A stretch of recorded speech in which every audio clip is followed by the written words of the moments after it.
నమస్తే, నేను సిరి.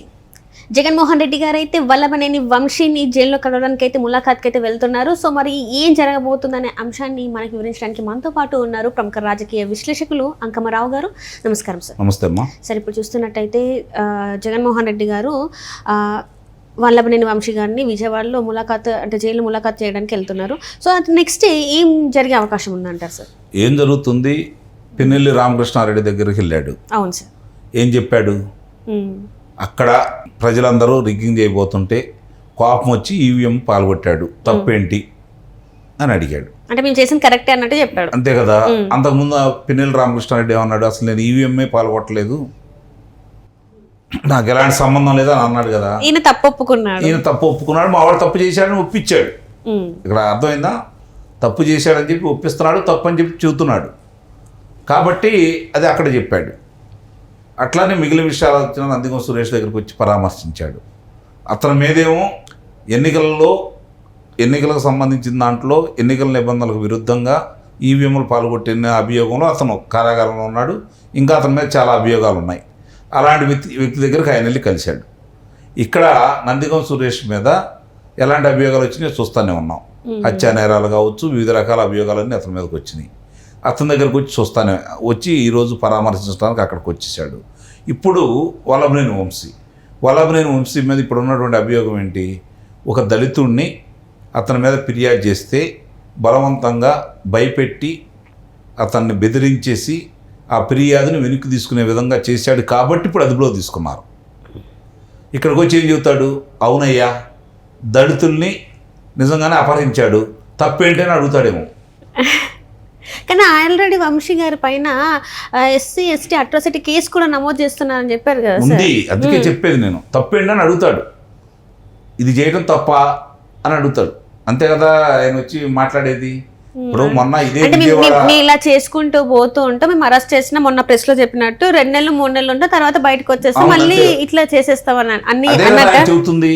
సహజంగా ఏ రాజకీయ పార్టీ అధ్యక్షుడైనా సరే ఏం చెప్పాలి అంటే, మీ మీద ఏదన్నా ఇట్లాంటివి వస్తే నేను దగ్గరుండి నేను పోరాడతాను, మీరు మాత్రం మన చెడ్డ పేరు తీసుకురావద్దు, ప్రజల కోసం పోరాడండి, ప్రజా సమస్యల మీద పోరాడండి, దాన్ని కావాలంటే ప్రభుత్వాన్ని నిలదీయండి, అందరం కలిసి పోరాడదాం, ప్రజలకు వీళ్ళు అన్యాయం చేస్తాను, నిజంగా ఈ ప్రభుత్వం అన్యాయం చేస్తుంటే అన్యాయం చేస్తుందని చెప్పి చెప్పాలి. అంతేగాని ఏమైద్ది, నేను 16 నెలలు కారాగారంలో ఉండొచ్చాను కదా, నన్ను ముఖ్యమంత్రిని చేయలేదా ఇదే ప్రజలు, మీరు 3 నెలలు ఉంటే వచ్చిన తప్పేంటి అంటే ప్రోత్సహిస్తున్నాడు. గతంలో ఆయన ఎవరెవరికి పదవులు ఇచ్చారో ఒకసారి చూసుకుంటా ఉంటే తురకా కిషోర్ అనే వ్యక్తి, బుద్దా వెంకన్న, అలాగే బోండా ఉమ, వీళ్ళిద్దరి మీద దాడి చేసి అతను చంపే ప్రయత్నం చేస్తే వాళ్ళు తప్పించుకొని వెళ్తే అతని మీద ఎలాంటి ఫిర్యాదు చేశారో చూస్తూనే ఉన్నాం. దాన్ని పరిగణలో తీసుకోకుండా అతన్ని మాచర్ల మున్సిపాలిటీ చైర్మన్ చేసినటువంటి ఘనుడు జగన్మోహన్ రెడ్డి. అలాగే సాక్షాత్తు 14 సంవత్సరాలు ముఖ్యమంత్రిగా చేసినటువంటి వ్యక్తి చంద్రబాబు నాయుడు గారి ఇంటి మీదకి అన్ని వాహనాలతో వెళ్ళి దాడి చేసి ఎవరినో ఒకటి తలకాయ తీసేస్తే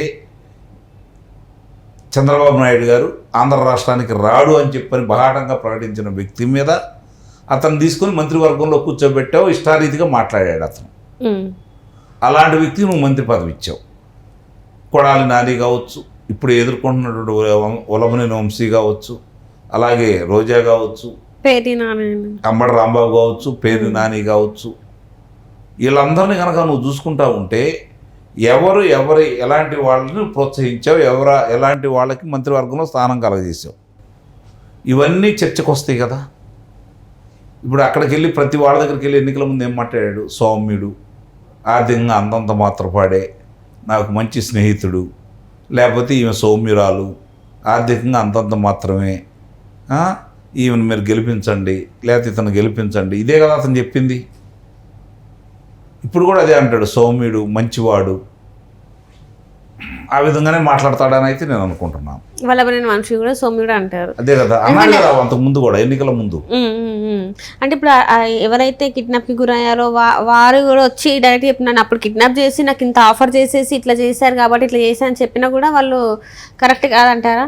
అంటే కావాలని కక్షపూరితంగా చేశారనే కదా వాళ్ళు ఏది చెప్పినా కూడా.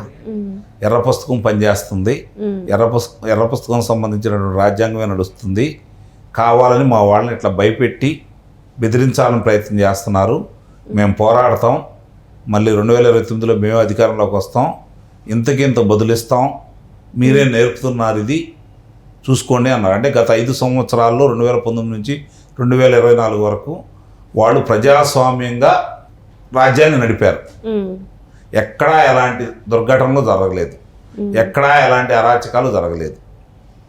అయినా సరే ప్రజలను వాళ్ళు ఓడించారు. రేపు మళ్ళీ వస్తే వీళ్ళందరినీ ఏం చేయాలో అంత చేస్తాను నేను, ఇంతకు 2 ఇంతలు చేస్తానని చెప్పి ఆయన బహిరంగంగా చెప్తున్నాడు. అంటే గత 5 సంవత్సరాలు మేమేం తప్పు చేయలేదని ఆయన అంటున్నాడు. మరి ఏం తప్పు చేయని వాళ్ళని ప్రజలు ఎందుకు ఓడించారో ప్రజలే సమాధానం చెబుతారు.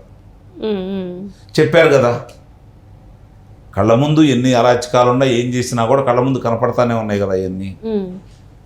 ఇవన్నీ కూడా పరిగణలో తీసుకోవాల్సిన పరిస్థితి ఇప్పుడు ఉంది. అంటే ఇక్కడ ఏంటంటే జగన్మోహన్ రెడ్డి గారు చెప్పేది ఏంటంటే ఖచ్చితంగా 2.0 అనేది ఉంటుంది. సో అక్కడ ఏంటి అనేది మాట్లాడడానికి ఉంటుంది. కార్యకర్తలతో కూడా నేను దగ్గర అవుతాను, సో ఈసారి నేతలే కాదు కార్యకర్తలకే అని చెప్పేసి మాట్లాడుతున్నారు. 5 సంవత్సరాలు ఎందుకు దగ్గర కాలేదు? 5 సంవత్సరాలు ఊరిని దగ్గరికి ఎందుకు రానిలేదు? నువ్వు లా నుంచి బయటకు ఎందుకు రాలేదు? ఇప్పుడు సజ్జల రాజమహల్ నుంచి ఇప్పుడు సజ్జల గారిని కూడా పక్కన పెడుతున్నట్టు మరి వార్తలు వస్తున్నాయి సార్. అంటే మొన్న పదవి ఇచ్చారు కదా సజ్జల గారికి, పక్కనైతే పెట్టలేదు కదా. మొన్న పదవి అయితే ఇచ్చారు కదా, మరి పక్కన పెట్టినట్టు ఎట్లా అవుతుంది? అసలు రాజకీయ పార్టీ అనేది ప్రజల కోసం పోరాటమా, అధికారం కోసం పోరాటమా? ప్రజల కోసం పోరాడే పార్టీలు వామపక్షాలకు సంబంధించినటువంటి అధికారంలో కోసం మిగిలిన వాళ్ళందరూ పోరాడుతూ ఉంటారు. వీళ్ళు అధికారంలోకి వచ్చిన తర్వాత మన్ననలు పొంది మళ్ళీ అధికారంలో రావాలని కోరుకోవాలి. ప్రజలకు మేలు చేస్తే ప్రజలంత పిచ్చివాళ్ళైతే కాదు కదా. కాకపోతే కొన్ని అబద్ధాలను నమ్మారు కాబట్టి 2019లో నీకు అధికారం ఇచ్చారు, నీ పరిపాలన ఎలా ఉంటుందో చూశారు కాబట్టి నిన్ను తిరస్కరించారు. మళ్ళీ ఇంకా నువ్వు బెదిరిస్తానే ఉన్నావు, భయపెడతానే ఉన్నావు. ఇంకా చాలా వరకు అధికారులు నీ పార్టీ నాయకులకి ఒత్తాసు పలుకుతూ ఉన్నారు. ఇంకా నీ ప్రభుత్వం ఉందనే భ్రమలో వాళ్ళు ఉన్నారు. కొన్ని చోట్ల అలానే పనులు కూడా అలాగే జరుగుతూ ఉన్నాయి వాళ్ళకి. అంటే మొత్తానికైతే జగన్మోహన్ రెడ్డి గారు చెప్పేది ఏంటంటే అరెస్టులు అయినా పర్లేదు, మీరు జైల్లోకి వెళ్ళండి, నేను జైల్లోకి వచ్చి మిమ్మల్ని ములాఖాత్ చేసుకుంటాను, ఆ తర్వాత పరిణామాలు తర్వాత అన్నట్టు ఆయన ఉద్దేశం అదే అంటారా? మరి నిస్సందేహంగా అందుట్లో అనుమానమే ఉంది. అంటే ఆయన ఉద్దేశంలో అలాంటి వాళ్ళని అందరిని కూడా రేపు పొద్దున వాళ్ళనే ఎన్నికల్లో నిలబెట్టేసి అలాంటి వాళ్ళే కావాలని అతను కోరుకుంటున్నాడు. ప్రజాస్వామ్యయుతంగా ఎన్నికలు ఎదుర్కోవాలనుకున్న వాడు అతను పనికిరారనేది ఒక నిర్ధారణ అవుతూ ఉంది. అంటే ఇప్పుడు దీన్ని బట్టి ఏంటంటే నెక్స్ట్ ఒకవేళ వాళ్ళు నిల్చుంటే ఎవరికన్నా నియోజకవర్గాలకు ఎమ్మెల్యేలు ఎమ్మెల్సీలు అట్లా అనుకున్నట్టు చూస్తే ఇలాంటి వాళ్ళే ఉంటారు, ప్రజలకు సేవ చేసిన వాళ్ళు కాదు, జైలుకి వెళ్ళేసి వచ్చిన వాళ్ళే ఉంటారు. నిస్సందేహంగా అదే ప్రజల సేవ అనుకుంటున్నారు వాళ్ళు. సో మొత్తానికైతే ఈ ములాఖాతులు ఇంకా జరుగుతూనే ఉంటుంది, జైలు యాత్రలు ఇంకా కొనసాగుతూనే ఉంటాయని చెప్పేసి. జైలు మీద ఉన్నాయని జైల్లో ఉన్నాయని చూడటానికి వచ్చాడు, కొత్త ఉంది కదా దాంట్లో. Right sir, right. Thank you so much sir.